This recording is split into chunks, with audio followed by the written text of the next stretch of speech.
नमस्कार. आजच्या या विशेष सखोल विश्लेषणात सर्वांचं स्वागत आहे. आज आपण एका अशा विषयावर बोलणार आहोत जो वरवर पाहता खूप प्रशासकीय वाटतो, पण तो आपल्या सगळ्यांच्याच, विशेषतः विद्यार्थ्यांच्या आयुष्याशी जोडलेला आहे.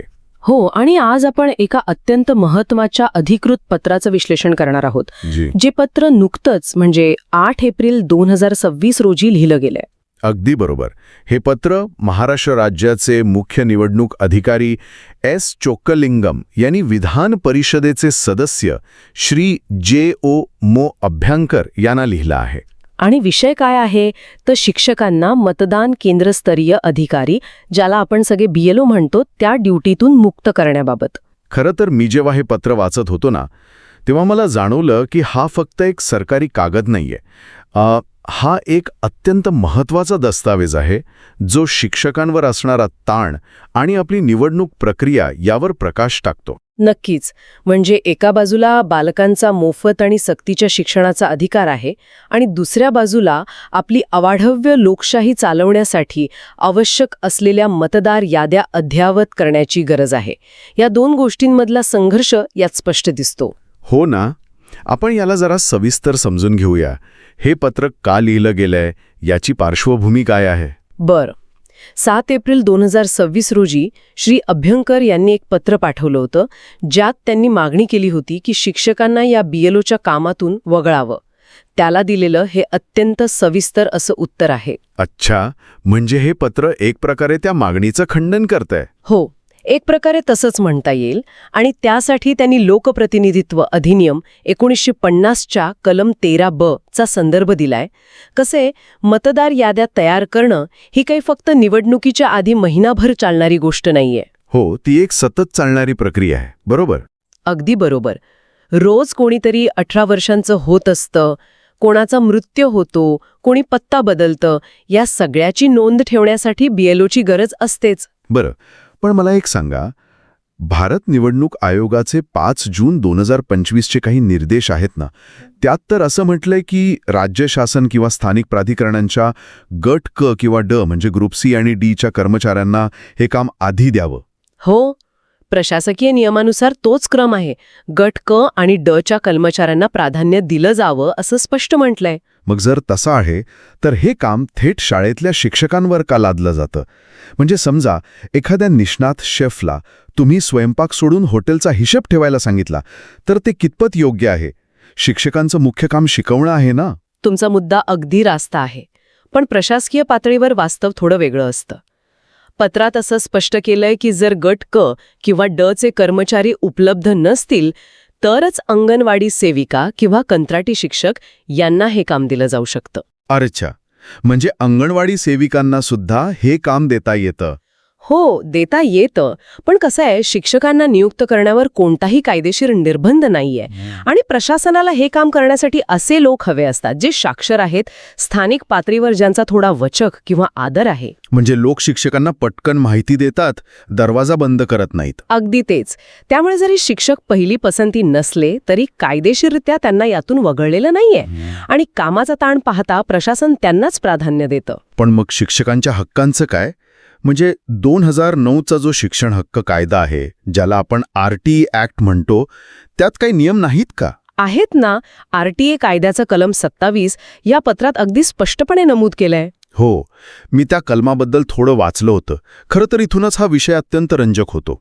मी तर या कलमाकडे एका out of office auto reply सारखं पाहतो. Out of office auto reply म्हणजे कसं? म्हणजे बघा, शिक्षकांचा बोर्ड सांगतो की आम्ही फक्त शिकवणार. कलम 27 सांगतं की शिक्षकांना अशैक्षणिक कामांसाठी नियुक्त करता येणार नाही. पण याला काही VIP अपवाद आहेत हो ना? हो, तुमचा शब्द अगदी योग्य आहे. VIP अपवाद. कायद्याने 3 अपवाद दिले आहेत. पहिला म्हणजे दशवार्षिक जनगणना. अच्छा, म्हणजे दर 10 वर्षांनी होणारी लोकसंख्या मोजणी. हो. दुसरा अपवाद आहे आपत्ती निवारणाची कामे, म्हणजे भूकंप, पूर किंवा अगदी अलीकडच्या काळातली कोरोना महामारी. आणि तिसरा अपवाद? आणि तिसरा आणि इथला सर्वात महत्त्वाचा अपवाद म्हणजे स्थानिक स्वराज्य संस्था, राज्य विधिमंडळ किंवा संसदेच्या निवडणुकांशी संबंधित कामे. अरे बापरे, म्हणजे निवडणूक प्रक्रियेला कायद्यानेच एक विशेष अपवादात्मक दर्जा देऊन टाकलाय. अगदी बरोबर.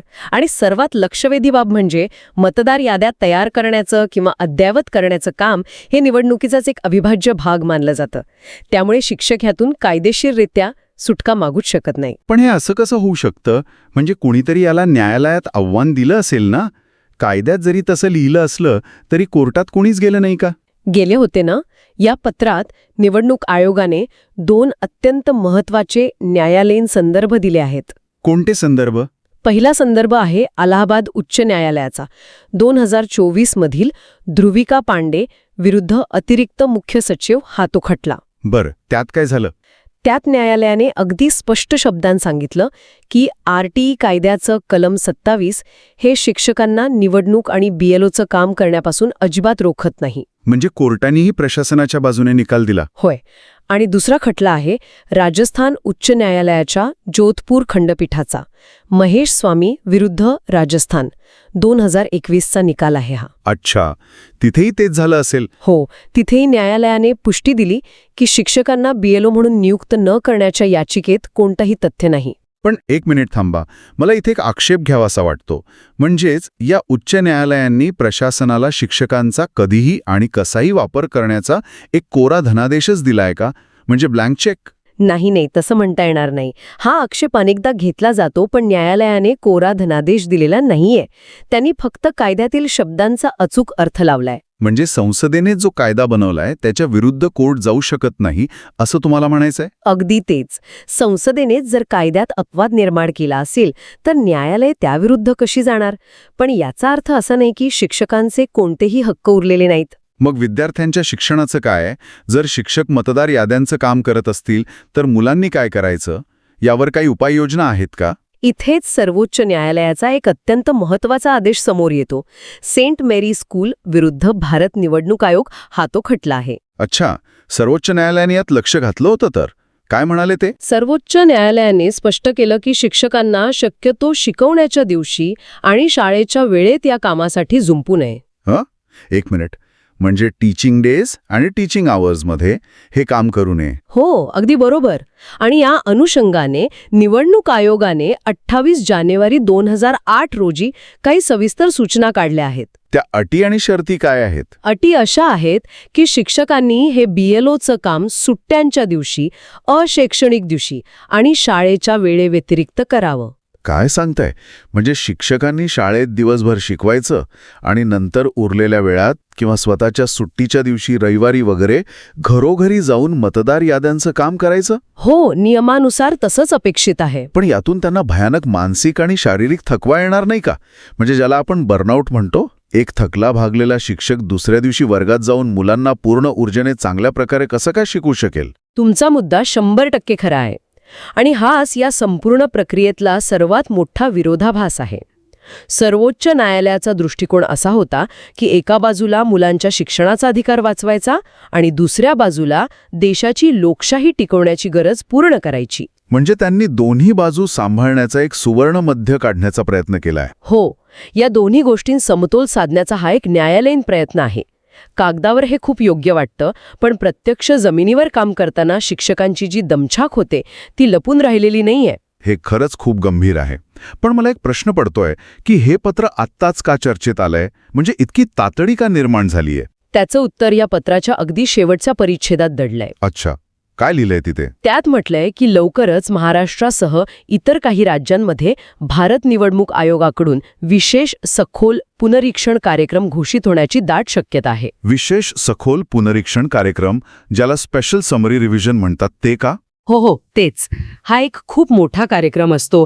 यापूर्वी 2002 ते 2004 या काळात असा सखोल कार्यक्रम झाला होता. म्हणजे तब्बल 22 वर्षांनंतर? हो, 2026 मध्ये हा पुन्हा राबवला जाणार आहे. याचा मुख्य उद्देश हा आहे की मतदार याद्या पूर्णपणे दोषरहित आणि अचूक बनवता याव्यात. बापरे, म्हणजे या कामाचा व्याप खूपच प्रचंड असणार. नक्कीच. आणि म्हणूनच मुख्य निवडणूक अधिकाऱ्यांनी श्री अभ्यंकर यांना एक विशेष विनंती केली आहे. काय विनंती केलीये?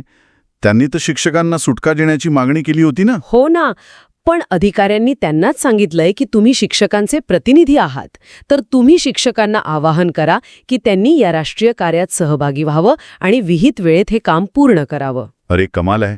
म्हणजे ज्यांनी सुटकेची मागणी केली त्यांनाच सांगितलंय की तुम्ही शिक्षकांची समजूत काढा. तर या सगळ्याचा नेमका अर्थ काय होतो? याचा सरळ अर्थ असा होतो की नजीकच्या भविष्यात शिक्षकांची या कामातून सुटका तर नाहीच, उलट हे काम आता अधिक व्यापक आणि कठोर होणार आहे. खरंच हे खूपच विचार करायला लावणार आहे.